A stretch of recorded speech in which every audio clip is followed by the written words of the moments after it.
was on plans that his government is intending to put in place to help the people of Nairobi. And this is coming 2 weeks after people have been moved from their houses, after their houses have been washed away. I was extremely disappointed, Honorable Speaker, that instead of coming and addressing the people of Mathare about what the government has already done, the head of state was talking about things that he's going to do. Where does he think these people have been living for the past 2 weeks? Mr. Speaker, this rain in Nairobi started... What is the point of order, Senator Fernandez? Mr. Speaker, I rise under fourth schedule on devolved functions, and also section 148 is it of the Public Finance Management Act. Is it standing order number 1 and 105 if you want the standing orders? Mr. Speaker, is it in order for my brother Senator Edwin Sifuna to mislead the House, yet issues of disaster and emergency under the budgeting process by the PMF Act, at least 2% of that money should be allocated fighting disasters, Mr. Speaker? The point I'm trying to make is that the issue of handling disaster preparedness is not an exclusive function of national government. What Senator Sifuna should be telling the nation is what is the Nairobi City County government has done in Mathare before Senator Gloria, we do not allow understanding orders for choruses in this House. Conclude. Mr. Speaker, in fact, the national government only come to supplement, Mr. Speaker. So is it in order what Senator Sifuna should be telling the nation, what have they done as a county government to address the challenges while we sympathize and empathize with the people who have been affected in this city?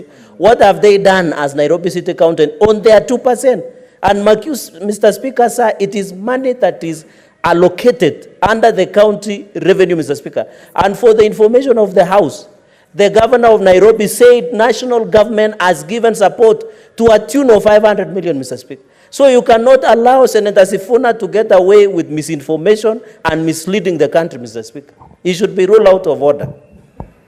Senator Sifuna, if I got you correctly, you indicated that the head of state came to Mathare 2 weeks after the floods had ravaged the area. And instead of coming to say what the national government had done, he came to state what his government was going to do.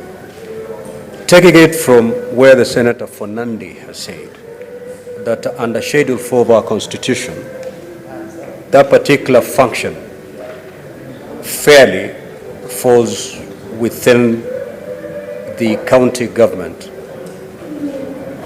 Would you still want to pursue that line? Or? I will absolutely insist on that line, Mr. Speaker. And Mr. Speaker, if you protect me from these frivolous points of order, I was actually going to tell you what the county government has done. But I was expressing my disappointment. Mr. Speaker, this rain in Nairobi started beating us seriously on the 20th of April.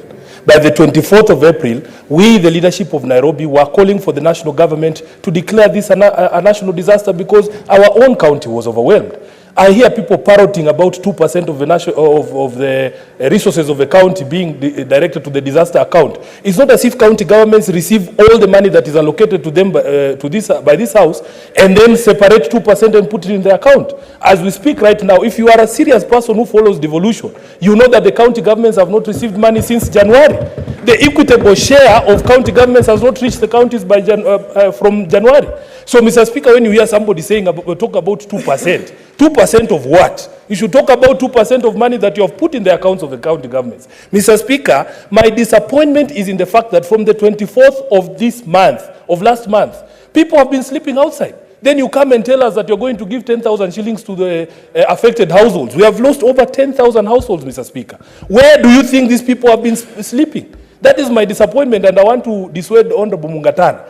Don't wait for Ruto's money. It's not coming for your people. Mr. Speaker, as I speak right now as a senator of Nairobi, I can confirm that no money has reached the people of Nairobi from the national government. So don't tell us about 2%. Senator for Nairobi, in this House we use parliamentary language. If you're referring to a colleague, you refer to them as honorable senator.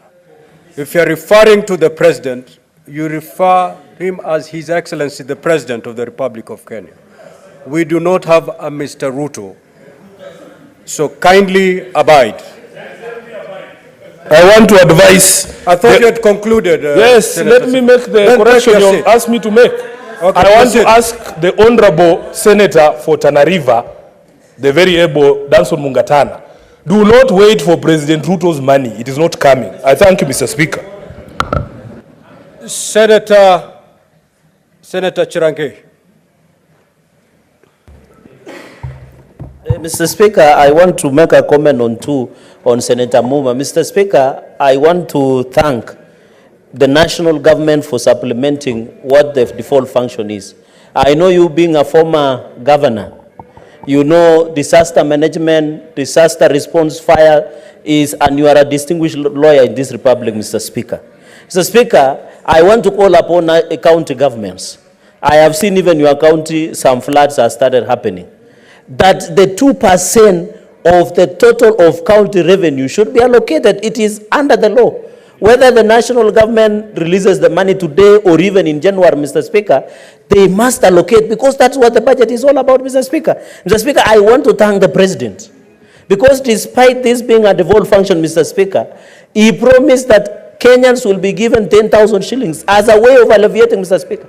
The Council of Governors should tell this nation, individual governors of Kitui, of Siaya, of Nandi, of Vihiga should be telling the country what did they do with the 2% that they were supposed to manage disaster in this republic, Mr. Speaker. Mr. Speaker, I want to say Order, Senator Fernandi. What is your point of order, Senator for Homabay? Mr. Speaker, the distinguished senator from Nandi, who was the powerful chair of Justice and Legal Affairs Committee, has obviously not read the Constitution. Mr. Speaker, is a senator in order to mislead this House that disaster management is a function of county governments and that the national government can only come in to assist, when in the 4th schedule of the Constitution, the functions assigned to the national government, function number 24, is disaster management. And Mr. Speaker, where a function is shared between national and county, then the national government takes the lead, sets the policy, sets the structures for county governments to follow.